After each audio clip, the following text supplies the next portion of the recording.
রাতের সংবাদে আপনাকে স্বাগতম। প্রথমে জানিয়ে দিচ্ছি সংবাদ শিরোনাম। ঘূর্ণিঝড়ের প্রভাবে সৃষ্ট বন্যায় বিপর্যস্ত এশিয়ার বিভিন্ন দেশ। গত কয়েকদিনের টানা বৃষ্টিতে বন্যার কবলে ইন্দোনেশিয়া, শ্রীলঙ্কা, থাইল্যান্ড ও মালয়েশিয়ার বিস্তীর্ণ অঞ্চল। ভয়াবহ দুর্যোগে ইন্দোনেশিয়ায় প্রাণ হারিয়েছেন ৬০৪ জন, এখনও নিখোঁজ অন্তত ৪৬৪ জন। এদিকে শ্রীলঙ্কায় চলমান বন্যায় আন্তর্জাতিক সহায়তার আহ্বানে সাড়া দিয়ে উদ্ধারকারী দল পাঠিয়েছে বাংলাদেশ, ভারত, পাকিস্তান ও জাপান। দেশটিতে প্রাণহানি বেড়ে দাঁড়িয়েছে ৩৩৫ জনে। লাইন ঘিরে আবারও বর্বরতা চালিয়েছে নেতানিয়াহু বাহিনী। গুলি করে অন্তত ২ ফিলিস্তিনিকে হত্যা করেছে তারা। গাজায় যুদ্ধবিরতি টিকে থাকলেও নিরীহ ফিলিস্তিনিদের দুর্দশা কমছেই না। শীতের প্রথম বৃষ্টিতেই ডুবে গেছে বহু আশ্রয়কেন্দ্র।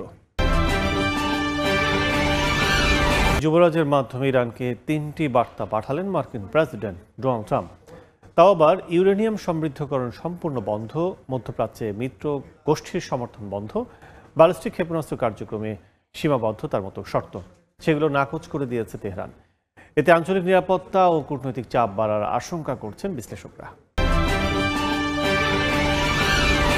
সিরিয়ার নতুন নেতৃত্বকে ঘিরে তৈরি হওয়া অস্থিরতায় আবারও সতর্ক বার্তা দিলেন মার্কিন প্রেসিডেন্ট ডোনাল্ড ট্রাম্প। ইসরায়েলের সামরিক তৎপরতা বন্ধ না হলে দুই দেশের সম্ভাব্য শান্তির সমীকরণ ভেস্তে যেতে পারে বলেও সতর্ক করেছেন তিনি। এবার শুনবেন বিস্তারিত।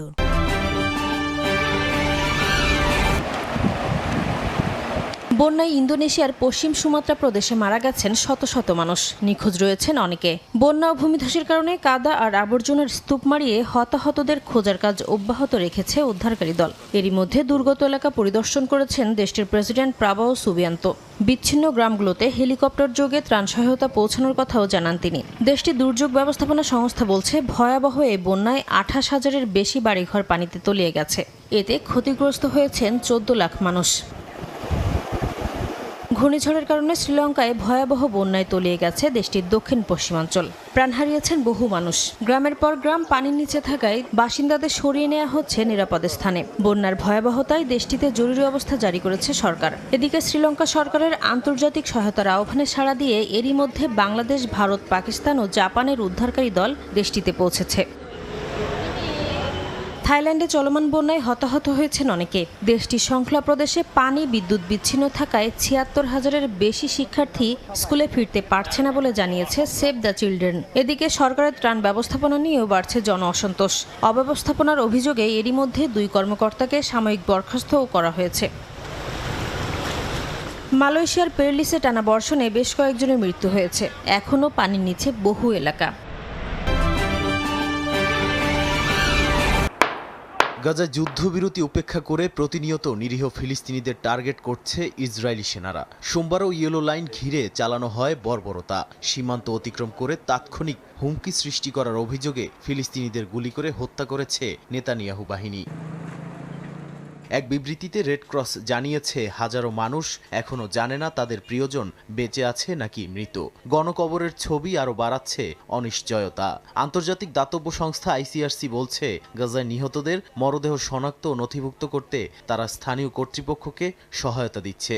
যুদ্ধের ধ্বংসস্তূপের নিচে এখনও কত মানুষ আটকে আছে তার হিসাব কেউ নিশ্চিতভাবে জানে না। আন্তর্জাতিক মানবিক আইনে মৃতদের মর্যাদা রক্ষা বাধ্যতামূলক, কিন্তু গাজার অবস্থা সেই ন্যূনতম শর্ত পূরণ হতে দিচ্ছে না। পরিবারগুলো জানে না তারা কাকে কবর দিচ্ছে আর কাকে খুঁজছে।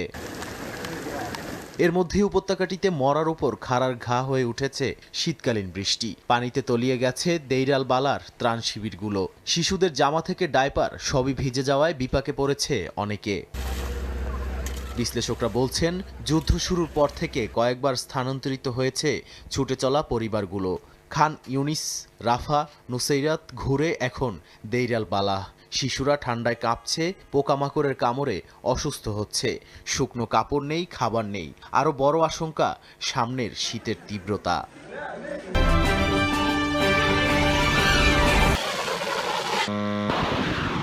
সাংহাই কোঅপারেশন অর্গানাইজেশন এসসিওর সঙ্গে 5 দিনের যৌথ সন্ত্রাস বিরোধী মহড়া শুরু করেছে ইরান রেভলিউশনারি গার্ডস আইআরজিসি। মহড়ার লক্ষ্য ছিল সীমান্ত অতিক্রমকারী সন্ত্রাসী চক্রের বিরুদ্ধে যৌথ প্রতিক্রিয়া, তথ্য ভাগাভাগি এবং দ্রুত পদক্ষেপের সক্ষমতা বৃদ্ধি। এ বিষয়ে আইআরজিসি মুখপাত্র জানান, ইসরায়েল নতুন আগ্রাসন করলে আরও কঠোর জবাব পাবে। এর মধ্যেই সৌদি যুবরাজের মাধ্যমে ইরানকে 3টি শর্ত বার্তা পাঠালেন মার্কিন প্রেসিডেন্ট ডোনাল্ড ট্রাম্প। তবে সেগুলো নাকচ করে দিয়েছে তেহরান। এতে আঞ্চলিক নিরাপত্তা ও কূটনৈতিক চাপ উভয় বাড়ছে বলে মনে করছেন অনেকে। ইরানের এক পার্লামেন্ট সদস্য নিশ্চিত করেছেন, ট্রাম্প সৌদি যুবরাজের মাধ্যমে 3টি শর্ত দিয়েছেন: ইউরেনিয়াম সমৃদ্ধকরণ সম্পূর্ণ বন্ধ, মধ্যপ্রাচ্যে মিত্রগোষ্ঠীর সমর্থন বন্ধ এবং ব্যালিস্টিক ক্ষেপণাস্ত্র কার্যক্রমে সীমাবদ্ধতা। ইরানের পররাষ্ট্রমন্ত্রী আব্বাস আরাকচি জাপানের পররাষ্ট্রমন্ত্রী তোশিমিৎসু মোতেগিকে বলেছেন, ইরানীয় কূটনীতির আস্থা পুনরুদ্ধারের দায়িত্ব যুক্তরাষ্ট্রের। এ সময় তিনি যুক্তরাষ্ট্রকে সততার ভিত্তিতে কথাবার্তা শুরু করার আহ্বান জানান। এদিকে জাতিসংঘে ইরানের স্থায়ী প্রতিনিধি মার্কিন নীতিকে বিশ্ব শান্তির প্রধান হুমকি হিসেবে অভিহিত করেছেন। একই সঙ্গে প্রেসিডেন্ট মাসুদ পেজেশকিয়ান তুরস্কে পররাষ্ট্রমন্ত্রীর সঙ্গে বৈঠকে মুসলিম দেশগুলোর ঐক্য ও সহযোগিতা জোরদার করার আহ্বান জানিয়েছেন।